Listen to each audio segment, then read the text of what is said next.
ka nkọwakene ofu ihe dị mkpa maka na ọ na-adị mma na-atụrụ nwatakịrị aka awọ n'ikpe okwute a na-akụli ya si ya nke a bụ awọ nke a bụ okwute. Ekwugo m ya time without number. The need our parents ndị nke dị ndụ, ọ bụ na nna gị ka dị ndụ, ọ bụ na nna gị ka dị ndụ, you nwere ọkụ your grandfather ka dị ndụ, make you sure na ị ga ha nso to learn from them. Ọ bụkwa na nna gị ma your grandfather adịrọ nọzi, chọọ ndị nọ nso. Ọ na this time around ụmụazị bịa ha na-agbakụziri ndị okenye ọsọ because of some attitude ndị okenye na-exhibit, but yet gị bụ nwatakịrị budu onwe gị n'ala, you be able to mingle with ndị okenye, ha kọwalụ gị some certain things similarly. Ebe okwu m na data bụ na ihe gbasalụ ọdịbendị,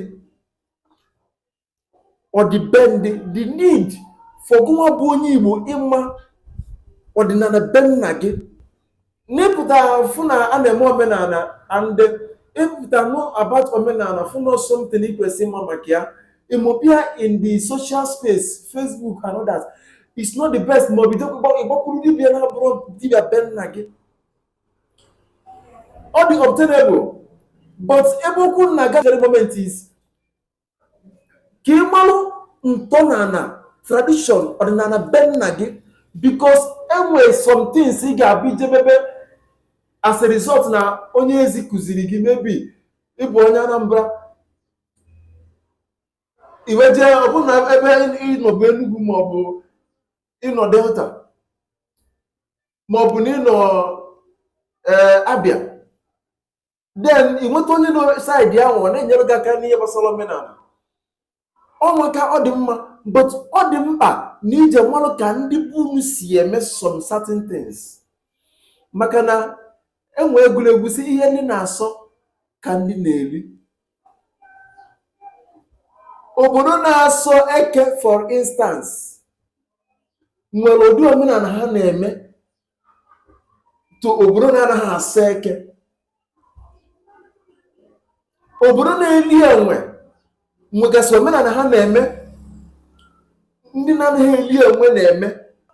These things differs, and gụnwa bụ nwa Igbo before na-venture into ọdịnala, try ka mmalụ ka ndị bunu si eme nke ha na-eme. Agwụ bụ agwụ in general understanding, mana enwe obodo ga-eje n'ala Igbo kpọọ agwụ, before na agwụ mean something else to them.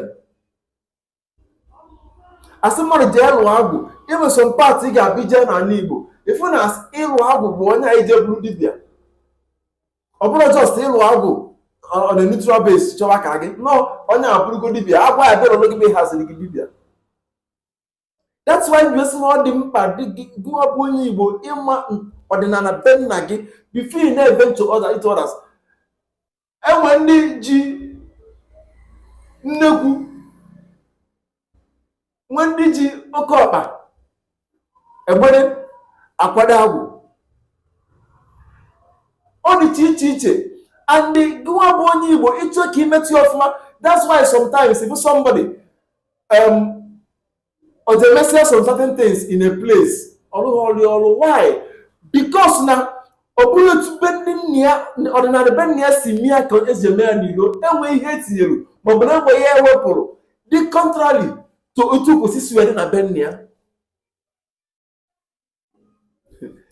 Ya gbagwoju na anya ihe ebe okwu m na-aga. Ebe okwu m na-aga bụ na enwe need for nwa bụ nwa Igbo ịnwa ka esi eme, like ime ihe chi, asị gị jee dozie echi gị ka inyechi gị nri. Enwe many ways ije na some places ha si eme nke ha. Generally agbụgo na ihe gote ọkụkọ goji, but enwe other different ways ndị obodo si eme nke ha, just like ịlụ agwụ.